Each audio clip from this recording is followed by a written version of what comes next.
Yeskiel pasal yang ke-47 ayat yang ke-9. Kita akan lihat.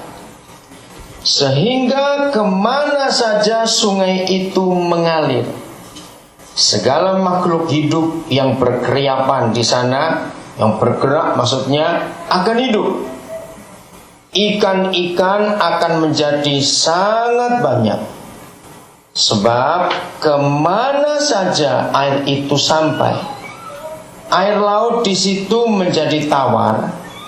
Dan kemana saja sungai itu mengalir, semuanya di sana hidup. Saudara, kita akan lihat ada 3 kalimat yang sama dalam satu ayat ini yang menjadi perhatian kita, yaitu kalimat kemana saja sungai itu mengalir. Mengapa Tuhan mengulang-ulang kata ini sampai 3 kali? Kemana saja sungai itu mengalir, kemana saja air itu sampai, lalu kemana saja sungai itu mengalir. Saudara bisa bayangkan, kita akan cari tahu siapa sungai itu. Lalu kenapa ada kata kemana saja sungai itu mengalir? Kemana saja? Siapa sungai itu? Saudara, gereja adalah satu-satunya milik Tuhan di dunia ini. Tuhan tidak punya siapa-siapa lagi. Dia hanya punya gerejanya di dunia. Maka itu gereja adalah satu-satunya harapan yang Tuhan punya. Dia tidak punya siapa-siapa. Malaikat itu jelas lebih hebat dari kita manusia, dan itu fakta. Tapi aneh, mengapa Tuhan tidak mengharapkan malaikat untuk menyelesaikan pekerjaannya? Kalau semua kita sebagai gereja sadar bahwa gereja adalah satu-satunya milik Tuhan di dunia ini, dan dia tidak punya siapa-siapa lagi, maka saya percaya sebagai orang-orang percaya, anak-anak Tuhan, hidup kita sebagai gereja gak akan sembarangan saja. Karena kita sadar bahwa harapan Tuhan hanya kita. Nah, kita tanya, harapan untuk apa? Ini yang penting, harapan untuk apa? Saudara, sudah sekian ribu tahun gereja itu ada di dunia. Tapi kita melihat fakta. Gereja, maaf dengarkan kalimat ini, gereja hanya memanfaatkan Tuhan. Kalau saya tidak berkata gereja hanya memanipulasi Tuhan. Dalam hal apa? Saya berkata gereja hanya memanfaatkan dan memanipulasi Tuhan. Ketika gereja tidak mengerti atau lupa akan tugas dan tanggung jawabnya, maka gereja hanya membutuhkan Tuhan. Dengarkan kalimat ini. Hanya membutuhkan Tuhan. Padahal bukan hanya kita yang membutuhkan Dia, tapi Tuhan juga membutuhkan kita. Nah, bagian ini yang gereja hampir tidak seimbang dalam memberikan tekanan atau pengajaran itu. Lagi sekali perhatikan ini, bukan hanya kita yang membutuhkan Tuhan, tapi Tuhan pun membutuhkan kita. Saya tidak bisa tanya kepada saudara satu persatu hari ini, berapa banyak di antara saudara yang baru kali ini mendengar ada kalimat ini, Tuhan membutuhkan saya. Coba pikirkan itu. Kalau saudara baru hari ini mendengar kalimat ini, bahwa Tuhan pun membutuhkan kita, maka saudara, maaf jangan marah dulu saya berkata, termasuk orang-orang yang hanya memanipulasi Tuhan. Kita hanya minta dan minta dan minta, tapi kita lupa kalau Tuhan pun membutuhkan kita dalam hidup ini. Maka itu kenapa dari awal tadi saya katakan bahwa sekalipun malaikat-malaikat itu melayani Tuhan luar biasa, Alkitab menulis pelayan yang paling hebat itu malaikat, bukan kita. Mereka itu setia, mereka itu taat. Kita ini seringkali bandel.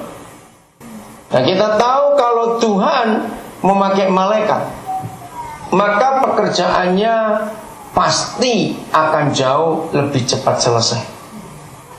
Betul tidak? Kalau Tuhan pakai malaikat, pernah mikirkan itu? Saudara cari buku kalau masih ada itu, karangan Paul Pilheimer, judulnya Destined for the Throne. Maka saudara akan kaget melihat tulisan Paul Pilheimer itu. Kalau Tuhan pakai malaikat, pekerjaannya pasti jauh lebih cepat selesai. Saudara percaya kalau malaikat belum sempat khotbah, dia baru nongol aja orang bertobat? Betul nggak? Kalau Tuhan pakai malaikat. Dan saudara bisa bayangkan, malaikat itu kalau diundang untuk melayani, paling nggak repot. Mereka nggak perlu transportasi, nggak perlu akomodasi, nggak perlu konsumsi. Betul nggak? Mereka jelas jauh lebih hebat daripada manusia. Tapi kenapa Tuhan nggak mau pakai malaikat? Padahal kalau pakai dia, pekerjaannya akan jauh lebih cepat selesai. Maka itu renungkan, satu-satunya yang dia miliki di dunia hanya gerejanya. Dia nggak punya siapa-siapa lagi. Nah, pekerjaannya itu belum selesai sampai hari ini. Coba renungkan, pekerjaan Bapa kita itu belum selesai sampai hari ini. Bayangkan sudah ribuan tahun dia memberi tugas kepada gerejanya untuk menyelesaikan pekerjaannya, tapi sampai hari ini belum selesai. Saya percaya nggak ada satupun bos atau majikan mau gaji karyawan yang 2000 tahun kerja tapi nggak pernah selesai kerjaannya, tapi tiap bulan minta gaji. Betul nggak? Nggak ada bos goblok itu. Tapi Tuhan kita tetap sabar terhadap gerejanya. 2000 tahun dia tunggu. Sejak perintah pertama dia berikan sebelum dia naik ke surga, pergilah kamu ke seluruh bumi. Masih ingat perintah itu? Beritakan Injil itu dan ajar semua bangsa jadi murid. Perintah itu sudah diberikan kepada gereja sejak 2000 tahun yang lalu. Saudara lihat, murid seluruh pernah berkhotbah itu, dan itu betul. Dan sampai hari ini orang tahu Coca-Cola itu jauh lebih terkenal dari Tuhan Yesus. Di pelosok yang paling pelosok pun ada Coca-Cola. Yesus belum sampai ke sana, tapi Coca-Cola sampai. Dan betul waktu murid seluruh berkata seperti itu. Nah, kalau kita tidak menyadari akan tugas gereja, bahwa Tuhan Yesus tidak punya siapa-siapa lagi kecuali kita, maka kita hanya akan memanipulasi dia. Hanya minta apa yang kita perlukan, selesai dapat ya sudah. Maka itu ayat ini, Yesaya 47 ayat 9. Kemana saja sungai itu mengalir, segala makhluk hidup yang berkeriapan di sana akan hidup. Ikan-ikan akan menjadi sangat banyak, sebab kemana saja air itu sampai, air laut di situ menjadi tawar. Dan kemana saja sungai itu mengalir, semuanya di sana hidup. Siapa sungai itu? Sungai itu adalah kita, gereja Tuhan. Saudara lihat aja Alkitab saudara dengan cepat. Kejadian pasal 2, ini awal Alkitab. Dan Wahyu pasal 22 itu akhir dari kitab suci kita. Lagi sekali Kejadian 2, nanti cari ayatnya di rumah. Dan Wahyu 22. Mengapa di pembuka kitab suci dan di penutup kitab suci kita, Bapa kita berfirman tentang hal yang sama, yaitu sungai. Lagi sekali, membuka kitab suci Kejadian 2, dia bicara soal sungai. Wahyu pasal 22, dia bicara soal sungai juga. Kenapa? Maka gereja harus mengetahui konsep sungai itu. Itulah gereja. Saudara, semua kota di dunia, semua kota di dunia, perhatikan, kota kecil maupun kota besar, kota yang sudah ribuan tahun seperti Eropa, itu banyak kota sudah ribuan tahun eksis. Roma membangun kota-kota hebat di bagian Eropa. Mengapa semua kota di dunia pasti ada sungai? Betul tidak? Semua kota. Maka itu kota-kota di dunia trademarknya adalah jembatan-jembatan itu. Karena mereka percaya bahwa di pinggir-pinggir sungai itu ada kehidupan. Dan manusia pertama mendirikan kota-kota itu memang harus cari sungai untuk air buat hidupnya. Jadi tidak ada kota yang dibangun nggak di pinggir sungai secara umum. Semua kota besar di dunia pasti di pinggir sungai. Dan itu sebagai tanda bahwa di pinggir sungai itu ada kehidupan. Nah, kita ini adalah gereja yang digambarkan seperti sungai itu. Sungai itu tidak perlu sibuk cari air, sebab setiap sungai pasti sudah punya mata air. Betul? Nah, seperti itulah kehidupan kita. Coba kita lihat Yohanes 7:38. Saya katakan tadi, sungai-sungai itu tidak perlu cari air, sebab sungai-sungai itu pasti sudah punya mata air. Justru karena ada mata airnya, maka ada sungai. Jadi nggak mungkin sungainya keluar dulu baru mata airnya, enggak. Pasti dibuat mata airnya dulu. Yohanes 7 ayat 38. Yohanes 7:38. Udah, perhatikan baik-baik. Apa ciri utama orang yang percaya kepada Tuhan Yesus menurut ayat itu? Coba Alkitab saudara baca. Apa ciri utama orang yang percaya Tuhan Yesus? Coba baca, ada apanya? Iya, dalam hatinya ada apa? Mengalir. Berapa aliran?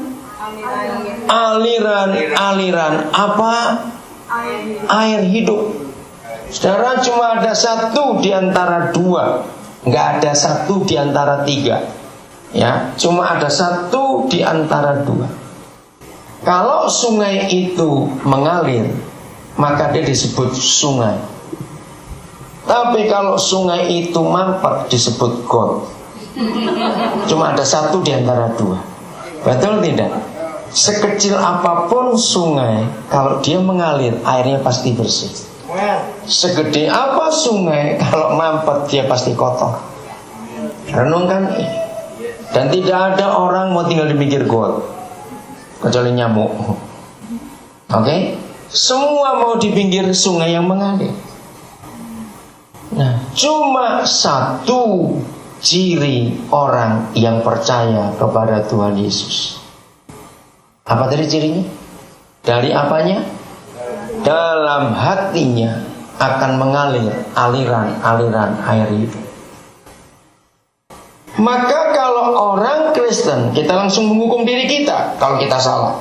Maka orang Kristen yang dalam hidupnya tidak pernah ada aliran-aliran air hidup, berarti orang itu tidak percaya kepada Tuhan Yesus, walaupun dia ke gereja dan aktif dalam pelayanan. Catat ini. Saya ulangi lagi. Kalau orang Kristen itu, ini firman Tuhan, barang siapa percaya kepadaku. Nah, percaya model yang satu ini, jangan lupa ini kalimat penting. Seperti, teruskan Alkitab saudara bunyi apa? Ayo, ayat 38 tadi. Barang siapa percaya kepadaku, terus seperti yang dikatakan kitab suci, dari dalamnya akan mengalir aliran air hidup. Saudara, mari kita jujur. Kekristenan yang selama itu kita anggap sudah cukup, tapi tandanya cuma satu, bukan rajin melayani, bukan rajin ke gereja, Tapi apakah dalam hidup orang Kristen itu ada aliran-aliran air hidup atau tidak? Kita harus ngaku, saudara, pelayanan di gereja itu bisa jadi sandiwara. Ya atau tidak? Coba jawab. Sehebat apapun aktivitas kita di gereja, itu bisa jadi sebuah sandiwara. Karena yang Tuhan nilai adalah hidup sehari-hari. Maka justru penilaian kekristenan kita, dengarkan ini, Tuhan tidak pernah tertarik. Catat, Tuhan tidak pernah tertarik dengan semua kegiatan kegerejaan kita. Sebab itu bisa jadi sandiwara. Tapi jangan sampai ini jadi alasan orang yang malas ke gereja. Nah itu toh untuk orang yang jadi juga. Nah awas begitu, bertobat juga. Nah. Yang Tuhan nilai dari kita bangun pagi sampai tidur malam. Dengarkan, yang Tuhan nilai adalah dari kita bangun pagi sampai tidur malam. Ada orang Kristen yang aktifnya luar biasa. Sudahlah kalau orang lihat dia itu sampai heran. Hebat orang itu, Senin sampai ketemu Senin gak pulang-pulang di gereja terus. Wih, luar biasa. Tapi pelitnya minta ampun. Jangan lagi $1, sen aja dihitung. Kenapa saya hubungkan dengan pelit? Karena air sungai itu, ingat, tidak ada yang pelit, nggak ada sungai pelit. Betul tidak? Kalau sudah definisikan sungai pelit itu kayak apa? Ayo coba jawab, sungai pelit itu kayak apa? Mengalir. Yang tidak mengalir. Maka itu aktivitas kegerejaan kita bukan jaminan, tapi hidup sehari-hari. Apa yang kita buat? Jadi Tuhan mau kita jadi seperti sungai.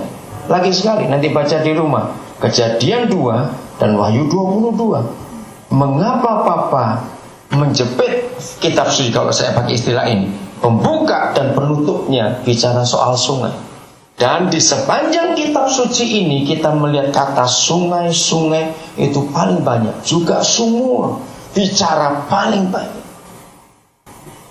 Saudara, kita semua tahu kebutuhan pokok manusia itu bukan makanan, bukan pakaian, bukan uang, tapi air. Kami diajak anak kami nginep di Hyatt yang di Pens Landing.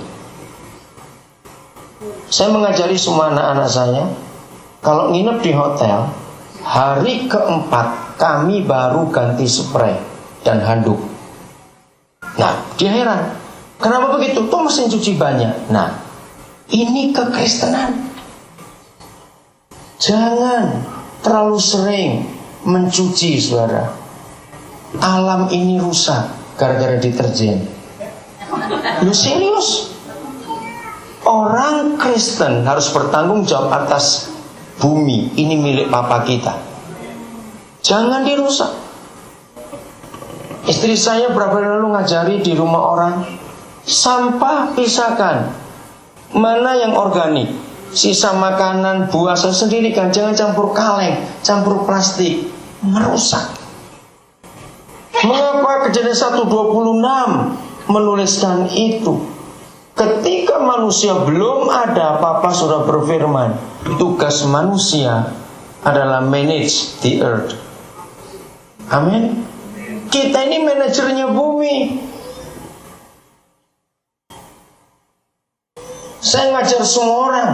Setiap kali kami nginep di hotel, kami akan beritahu pada housekeepingnya, jangan ganti. Karena apa? Alam ini milik Papa. Ingat, oksigen orang bisa ganti, bisa buat oksigen. Tapi sampai hari ini gak ada orang bisa buat air. yang biasa gosok gigi lalu air mengalir, bertobat kamu. Itu dosa besar dalam nama Yesus. Serius. Ngapain gosok gigi air mengalir nggak dipakai? Itu kejahatan besar.